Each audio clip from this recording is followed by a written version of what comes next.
Here we are, back at hunting camp, my home away from home. Part of the agreement for the owners of this place graciously giving me the opportunity to hunt and trap and hang out down here like I want to. The privilege of putting my camper over there, I help them keep the grounds up, which means I'm gonna mow the grass, keep limbs picked up, yada yada yada. And last year, I bought a new mower to help me out with this, and I was so impressed by it, I did a review on it. Many of you may remember that video. And during that video, I promised that, well, I loved it. It was a fantastic machine. I was well impressed. Was the reason I opted to do the video. But during that video, I promised that after I run it for a while, I'd be back to do a follow-up video to see if it's still holding up for me, see if I still liked it. Here it is a year later, and after many hours of sitting on that machine and running it, do I still like it? I'm gonna have to say, yes, I still love it. It's still a wonderful machine. Ain't found a whole lot wrong with it.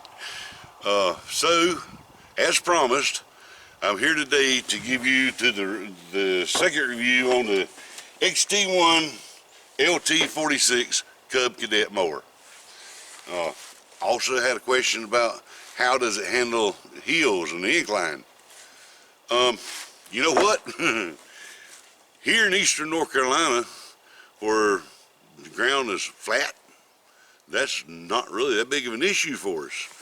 But in this spot, I do have one hill up here in the front yard. It's not a great hill, but hopefully it might give you an idea. I'll show you what it does for me down here on that hill. Other than that, let's go over a couple of pros and cons, and we'll get started. One thing about it that struck me right off the bat that I did not like is as you're mowing along, if you hit reverse, the mower shuts off. I do not understand why they ever thought that was going to be a good idea. In times past, my old mowers, I bypassed that switch so I could back up mow. I could mow backing up just as good as I could going forward. I was going to bypass it on this one as well, but at least the makers of Cub Cadet saw fit to give me an out. That's run position. If I want to back up, just switch the key back to half, mash that button, and I can back up all day long. So a little light to come on, I can back up all day long and mow. So, being an electronic gizmo, I'm sure that at some point in time, that's going to give up and quit on me. At that point in time, I'll come back and show you how to bypass it so you can keep going. 2, anytime you get up off the seat, it's got a safety switch under the seat that shuts the mower down when you get off the seat. That was irritating, because a lot of times when I'm on a hillside or something and I shift my weight from one side of the seat to the other, that takes pressure off the switch and it goes out. So what we did is we took the seat off. We found this little gizmo. We took it out, and you see I've got a couple of wire ties on it to hold that switch in. Easy fix. Now I get off the seat and it keeps running.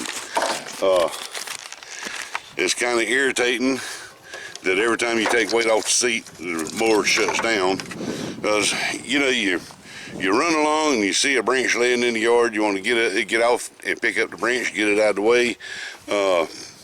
You get off, it shuts down, you move the branch, you have to get back on, fire it all back up again and start over. Well, now if I got a branch laying in the way, I just get off the mower, throw the branch out of the way, get back on and keep going, keep on going. I got enough sense to keep my feet and hands out from under the blade deck while it's turning, all right? I don't need all them warning labels to keep my hands out from under the blade deck.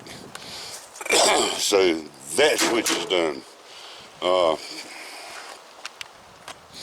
Something I didn't realize when I bought the thing, but it's also got cruise control. Cruise control and parking brake, same thing. You got this lever here that when when you get off of it and you set that down, and it locks the brake. When you go again, redo, and it'll unlock. But also, what it does is when you've got a certain speed set by your hydrostatic transmission, if you've got that speed set, you hold it at that speed, and pull that down, take your foot off, and it's set on cruise. Maybe a nice feature. I don't know. I won't ever use it, because I found that when you set a particular speed like that, you're mowing along, everything's fine, but then if the grass gets heavier, you got to back up a little bit. If it gets thinner, you might want to run on a little faster. This is the one advantage I found to hydrostatic drive over my old traditional manual transmissions. Is back in the day when I was doing everything with a manual transmission, if the grass changed, I had to change gears to match it. With this mower, all I got to do is pick my foot up or press my foot down.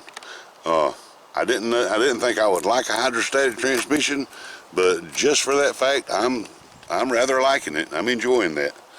So that is as they say, is that.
Alright, time for the 10-cent disclaimer.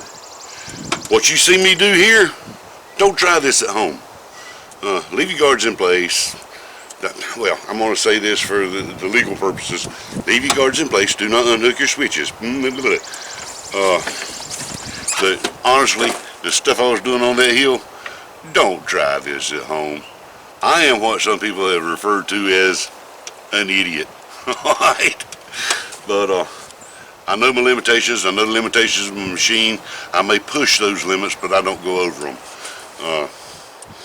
Stuff like that, if you're not comfortable with it, if you're not comfortable with your equipment, do not try it. Because one little slip up and this thing could roll right down that hill, and you don't want that to happen.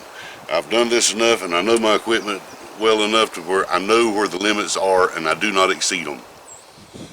Going to show you another cool feature this mower has. It might be a selling point for you, I don't know. But if you look right there on the deck, wait a minute, I can tighten it in for you. If you look right there, that port is a water port. It's got a quick connect that you put right on into your garden hose and plug that into there and turn the water on to wash the blade deck out while the mower is engaged.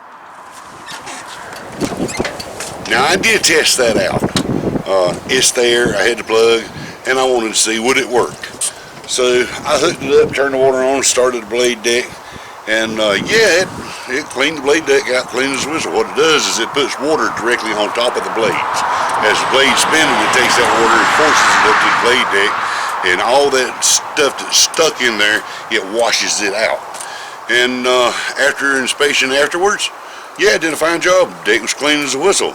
And I noticed when it was running, it was spitting crap out the other side. Worked like a champ. However, this is something I would not pay extra for. If it's on the mower, fine. But when I go to service my mower, I've got it up on lift anyway, so I can get under it. Because you want to get it up off the ground so you can get under there and get to your belts and your blades and things like that. When I'm under there, it ain't no big deal to just take a scraper and knock that stuff off the blade deck. In comparison, by the time I find the adapter for it, put it on the water hose, stretch the water hose out, turn the water on, get the mower crank, get the blade deck spinning, and then wait for it to do its job, I can scrape it out just as quick, if not quicker. So, if the mower's got it on it, yeah, it's a great plus, but don't pay extra for it. If you really want that idea, those pieces can be bought separately, and you can pretty much put them on any mower deck. But would I go through the extra trouble for it? No. It's just as easy for me to take a scraper and go psh, psh, psh. Same job. Also, I've got the same results by just driving up to a mud puddle, putting the blade deck down in the mud puddle, letting it suck water up right out of the mud puddle. When I do that, it spits junk out the side. Blade deck gets clean as a whistle. So, nice extra, but don't pay extra for it. Okay, that's going to do it for this round. The follow-up review on the XT1 LT46 Cub Cadet mower. A year later, I'm still tickled pink with it. It's still doing a fantastic job for me, and I hope I answered the hillside question. I tried the best I could, y'all, but like I say, there's a lot of flat ground around here. I had to work with what I had. But if you enjoyed this video, do all that like, subscribe stuff, and leave us a comment. We love comments. We learn from comments. If you got any questions, hit me with them. If you've got any suggestions, hit me with them. If there's something you don't agree with, hit me with that. We'll talk about it. But stay tuned. If there's something I ain't covered that you think I should cover, again, hit me up with a comment. We'll try to get it covered for you in the next video. And until then, y'all stay tuned, and let's mow some grass.